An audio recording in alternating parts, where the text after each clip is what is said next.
7 people have been killed in another plane crash in the United States. The air ambulance plane crashed in a residential part of Philadelphia near a shopping mall. There were 6 people on board, including a child. No one survived. The twin-engine medical aircraft crashed in the northeast neighborhood of Philadelphia. The Learjet 55, with 6 people on board, collapsed from an altitude of about 500 meters, seconds after taking off from Northeast Philadelphia Airport. It was a big ball of fire, just flew into the sky, and the whole gas station started shaking. And little debris and stuff was flying over there. So I tried to keep the doors shut, not let customers out until the debris was gone, so nobody got hurt or anything. On board were a minor patient and her mother, returning home to Mexico after treatment in Philadelphia. The plane was flying to Tijuana with a stopover for refueling in Springfield. In addition to the child and her mother on board were the pilot, co-pilot, paramedic, and doctor. All 6 were Mexican nationals. You just hear everybody say, "Get down, get down, get down." When everybody say get down, we all get down. But I just see the plane is getting lower and lower and lower. It nipped the house. When it nipped the house, it hit a couple cars. Boom! And to the plaza, and to the Dunkin' Donuts, everywhere. I never seen nothing like that a day in my life. President Donald Trump reacted to the crash on his social media. So sad to see the plane go down in Philadelphia, Pennsylvania. More innocent souls lost. Our people are totally engaged. First responders are already being given credit for doing a great job. More to follow. God bless you all. This is another plane crash in the U.S. in recent days. On Wednesday, a passenger plane collided in mid-air with a military helicopter in Washington, D.C. 67 people were killed. Accelerating the implementation of the Migration Pact is the result of the growing problems generated by migrants from other cultural backgrounds. Figures from the French Interior Ministry show that more than a dozen acts of sexual violence occur in France every hour. A radical solution to the migrant problem has been introduced for several days by the Donald Trump administration. This is the end of impunity for illegal immigrants, which was guaranteed to them by the Democrats in power until now. Now those who broke U.S. law will end up where they came from. Honduras, Guatemala, Mexico, Venezuela, or Colombia. You're going to follow the process, evaluate all of these individuals that are in our country, including the Venezuelans that are here and members of TDA. Listen, I was in New York City yesterday, and the people of this country want these dirtbags out. Nearly 1,000 illegal immigrants were deported in the first week of Donald Trump's presidency alone. And this is just the beginning of a process that could involve up to 12 million criminals and will take at least several years. Every resource possible to security America's borders. This flight in particular had 80 Guatemalan nationals who were all found to be amenable to removal under Title 8 of the U.S. Code, and they will subsequently be removed. The goal is safe streets of American cities and towns, until now terrorized by illegal immigrants. Now they face a harsh fate. The worst criminal illegal aliens threatening the American people. Some of them are so bad we don't even trust the countries to hold them because we don't want them coming back, so we're going to send them out to Guantanamo. This will double our capacity immediately. The new U.S. administration under Donald Trump is concerned about the safety of its own citizens. At the same time, in Western Europe, it's the illegal immigrants who make their own rules. Violence in the streets, robberies, sexual attacks on women. And not only during such riots, but on a daily basis, in schools, workplaces, swimming pools.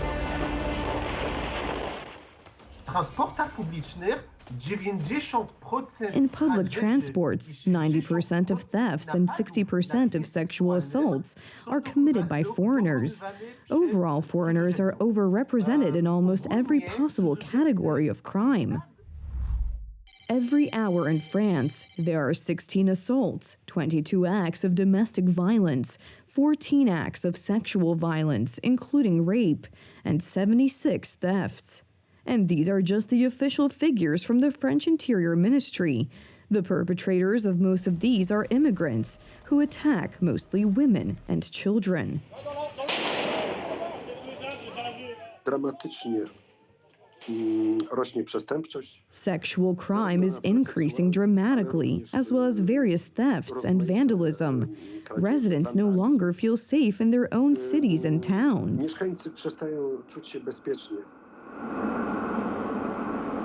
Assaults, like the one by the knife man in Lyon, have become a daily occurrence in many French cities, but also wherever authorities have let illegal immigrants out without control. These are the streets of Berlin, overrun by immigrant gangs. It's similar in Brussels, too. Right in front of Milan's cathedral, Islamic immigrants threatened residents. In France, there has been buzz about the story of a woman who was kidnapped from a restaurant in Nanterre, taken 300 kilometers away and assaulted.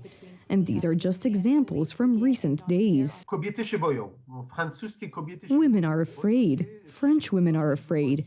They are afraid in particular to go out alone in the evening or to take public transportation because a lot of bad things can happen to them there.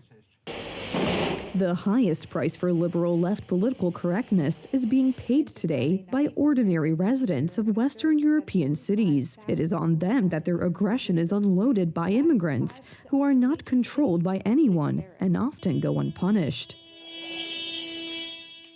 Donald Trump has bet on the safety of his own citizens, but first it was the American people who had to bet on Donald Trump. Hamas terrorists have released 3 more Israeli hostages, kidnapped on October 7, 2023. The released men had spent nearly 500 days in captivity.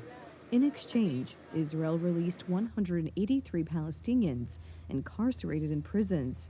This is the 4th round of exchanges under the Gaza ceasefire, which has been in place since the 19th of January. In Gaza, Hamas released 54-year-old Ofer Calderon, an Israeli-French citizen, and 35-year-old Jardim Bibas, in a carefully choreographed performance that was also a show of force. The men were handed over to the Red Cross and then to the Israeli army. Later, U.S.-born 65-year-old Keith Siegel was freed in the city of Gaza. The abductees spent 484 days in Gaza. Meanwhile, in Tel Aviv, crowds gathered at the so-called Hostage Square to watch the exchange live. We want this war to end. So many people have suffered so much, and it's been enough. And we want all our hostages back home. We don't care about occupying Gaza and settling there. We just want our normal life back. Our government and our prime minister, or crime minister, כמו I call him, don't make enough to bring them home. And I feel very bad about it. So many people was died. Very happy day today, very happy day. Amazing and emotional. So let's hope the other hostages come out safe and sound. Meanwhile, the Israeli government has begun the process of releasing 183 Palestinians who were in Israeli prisons. The decision was part of the exchange agreement. Buses with the released prisoners have already arrived in Ramallah. 183 Palestinians have been released, 72 prisoners and 111 detainees from the war in the Gaza Strip. It's really an undescribable feeling. Great joy. I am with my wife and daughter.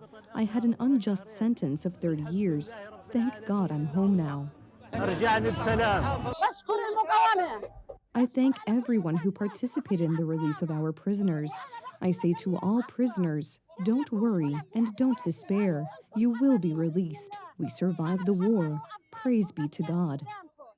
The first phase of the Gaza ceasefire, in addition to halting fighting and exchanging prisoners of war, It also involves a gradual withdrawal of Israeli troops from Gaza, allowing Palestinians to return to their homes and increasing the delivery of humanitarian aid.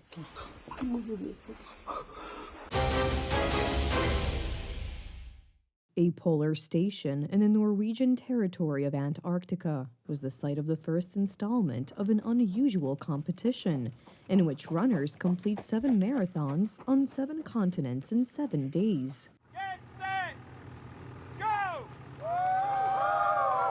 62 athletes of 20 different nationalities completed 10 laps of the 4-kilometer course around the base. We have 7 marathons. The first one's in Antarctica. We then go to Cape Town in Africa. We go to Perth in Australia.